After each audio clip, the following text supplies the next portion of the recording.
Picture this in your head. You're driving down the road in your shiny new Tesla you just bought, thinking you're saving the planet, but the battery beneath you took thousands of gallons of water to mine, shipped across the ocean, and might end up in toxic waste.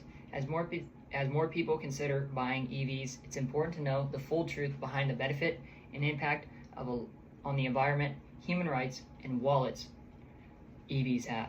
After reviewing government reports on environmental studies and automotive industry data, I found that electric vehicle revolution may not be as good and environmentally friendly as it appears. Electric cars may not be as good as you think. They come with major environmental, ethical, and financial downsides. Now, I'm not saying electric cars are completely terrible, but there are 3 major downsides people rarely talk about: the environmental impacts of the creation/production of the batteries, the ethical problems overall with mining and disposing, and the overall long-term economical drawbacks of electric cars when it comes to ownership. Let's begin with the environmental side of the problem, the side most people overlook. There are a lot of environmental costs when it comes to battery production. People may think EVs are good, no gas, but you pay for that in the production of the batteries.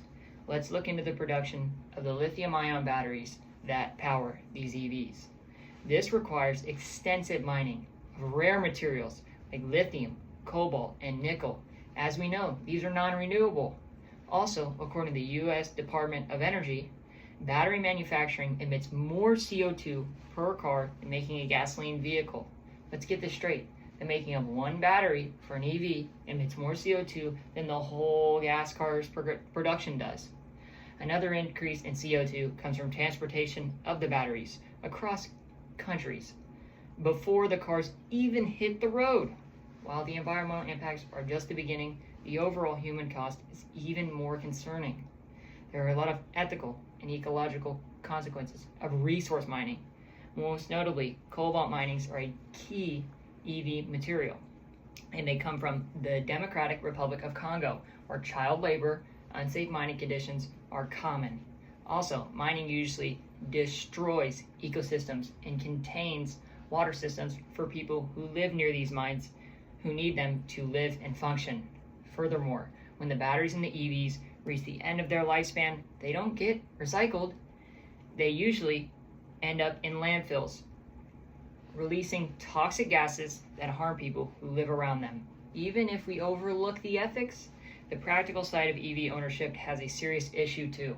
There are a lot of financial and performance drawbacks to EVs, which can cost 20 to 30% more upfront than comparable gas cars, according to the Kelley Blue Book.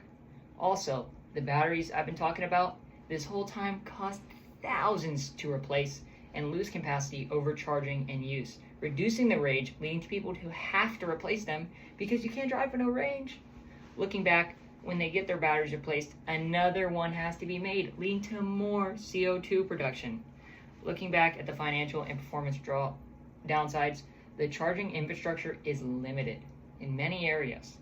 The fast charging can damage your battery, not to mention that studies show that producing an EV can take up to 8 years to break even in emissions compared to fuel-efficient gas cars, according to MIT Energy Initiative.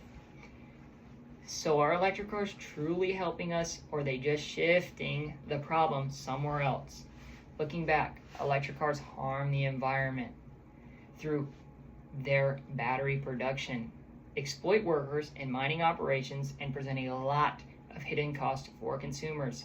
This shows that electric cars may not be as good as we think, and they may just be trading one problem for the next.